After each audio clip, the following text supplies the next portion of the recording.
Hey everybody, this is Larry. This is day 13th of the Monday Leetcode Daily Challenge. Hit the like button, subscribe, and join me in Discord.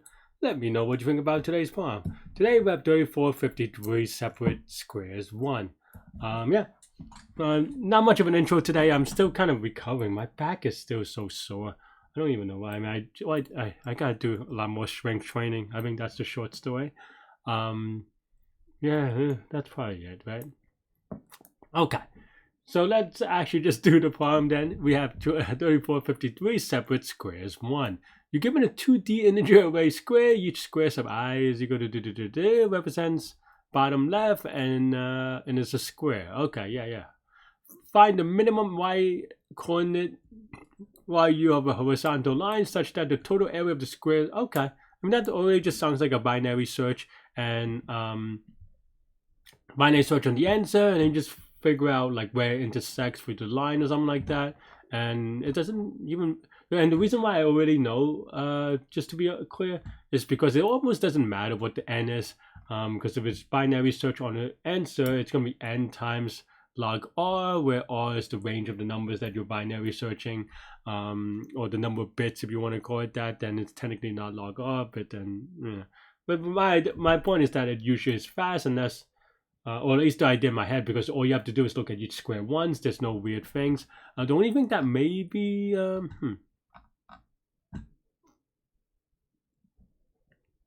yeah, I mean, I would say, yeah, I think that would be the easiest solution. I think you could also maybe do like a sweep line mathy thing, but I think that's I don't know. I mean, you definitely could do that. I think that it's way more tricky though. So I'm just gonna do that then. Okay. So total area is 10 to the 12. So we already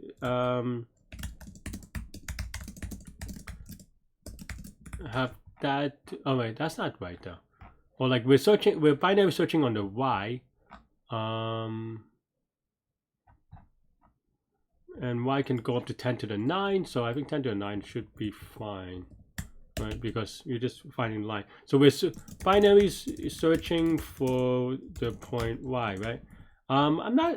Hopefully, I don't need to draw this out. Let me know in the comments if that would have helped. But it's just that okay, we're drawing a line, and then we're just calculating the area underneath it, right? So then now we have and this part is just binary search. And one thing that I would say is that I actually kind of messed up here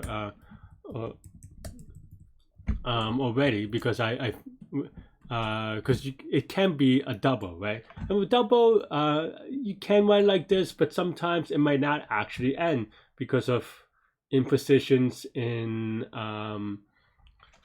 impositions on stuff like that. So what I like to do is actually usually just do like something like this. I mean, 50 iteration is usually fast enough because it means that you're resolving 2 to the 50. Yeah, and 50 times n in this case will be fast enough, right? And yeah, and then here mid is equal. Everything else is just standard binary search stuff, right? So if good of mid, so good means, and you could define good as whatever you like, by the way, but it's just that whatever you define, then all the other code has to kind of match, right? Reasonably. So if we want to say good, meaning that there's enough area underneath the curve or underneath the line, then we have to try a lower line, because that will give us a smaller number, right? So that means that we want to lower the upper bound, otherwise we increase the upper bound. And then at the end, we just return one of these, because left should be equal to right afterwards, right? And then yeah, and then now we just have def good target, say for the line y is equal to target, what do we have enough area? Wait, what were we supposed to ask again? Oh, basically we're trying to find a midway point. Not gonna lie, I clearly didn't even read through the form, and I mean everything is kind of, you know, very structural, but yeah, I thought for some reason that there's an additional, oops, what did I hit? There's an additional parameter that's like, oh, you have to be beyond, yeah, this area. I don't know. But as you can see, apparently, you could get pretty close without even reading the prompt correctly sometimes, which is why, sometimes people ask me how you're able to read it so quickly, and the answer is I don't read everything. Sometimes I just kind of read enough to be able to kind of have some ideas, and then but sometimes I'll be like, I read enough and I'll be like, oh, this feels weird, and then I kind of go back and double check. But this one, luckily, maybe not so much. But yeah, do we have? So then maybe we'll just say, well, we know that equals at 50, so we can just say is the area 50%, right? And there are a couple of ways you can write this, or more. And maybe we could just get the total area to begin with.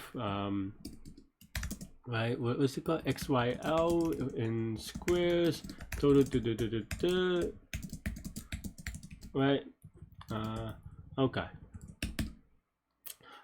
Here is definitely gonna be much trickier, but luckily we're able to do one square at a time, so we should be pretty okay, right? So current is equal to 0. Oops. So then now for x, y, l in squares. Okay, now this is the part I have to think, right? Okay. So if y plus l is less than or equal to target, that means that here's y, and by the way, everything that I am doing now, like maybe it's a little bit in my head, but I would also write and draw it out a lot on notebooks and stuff like this. But sometimes I don't. But definitely in the past, you have to work on that memory. So feel free to do it that way, right? But yeah, what I'm saying is that this target y plus l is still under the target. So that means that we have 100% of it, right? So that means that current, we take 100% of it. Okay, and then the other case is if y is greater than target, then current is equal to, technically you write something like this, but it just doesn't, obviously you wouldn't, because it's a no op, so we'll just comment it out. And then now the in between, right? So maybe we could win this another way, right? Actually, maybe I'll keep this just because then now I could write this way. Okay, so then now that means that target is in between y and y plus l. Maybe the way that I write it today is a little bit weird, right? But okay, so below length is equal to target minus y, above length is equal to y plus l minus target, right? Should be right.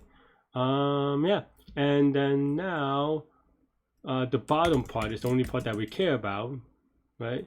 It's going to be below length times l for the width, right? Because it's a square, and that's it. Yeah, so return where the current times 2 is greater than or equal to total, right?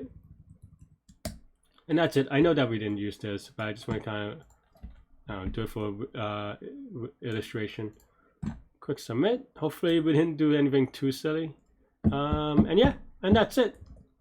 We are pretty Gucci. Ooh, streak thing popped up. Yeah. I mean, this one maybe I went a little bit fast because of the geometry, but you just have to draw it out. I think this is a pretty basic version of this, and it does definitely get triggered and this. I think I'm trying to think whether you can or what's the, you definitely can do it without binary search, by the way, but it just gets way tricky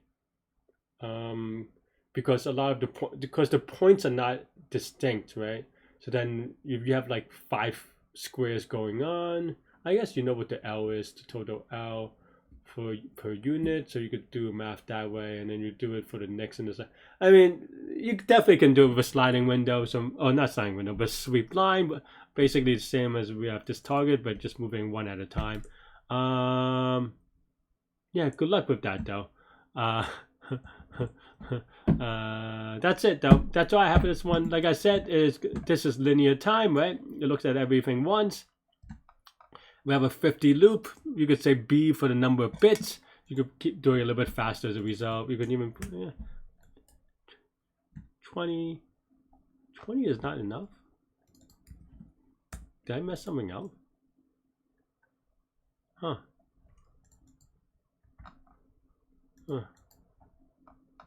I thought I could make it.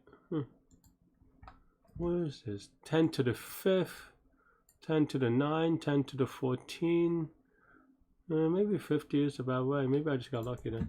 Yeah, I mean, I thought you could make it a little bit faster by changing this, but 10 to the 14, maybe that's about right actually.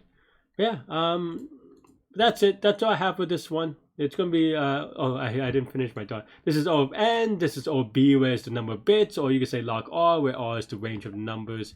We're calling that it could go from 0 to 10 to the 9th, but then your position has to be less than 10 to the 5th, which is where I got the 10 to the 14 number from. But yeah, that's it. That's all I have for this one. Let me know what you think. Thanks for watching, and yeah, stay good, stay healthy to your mental health. Let me click on hint. I'm curious what the hint is. But okay, that's not really a hint. But all right, stay good, stay healthy to your mental health. I'll see y'all later and take care. Bye bye.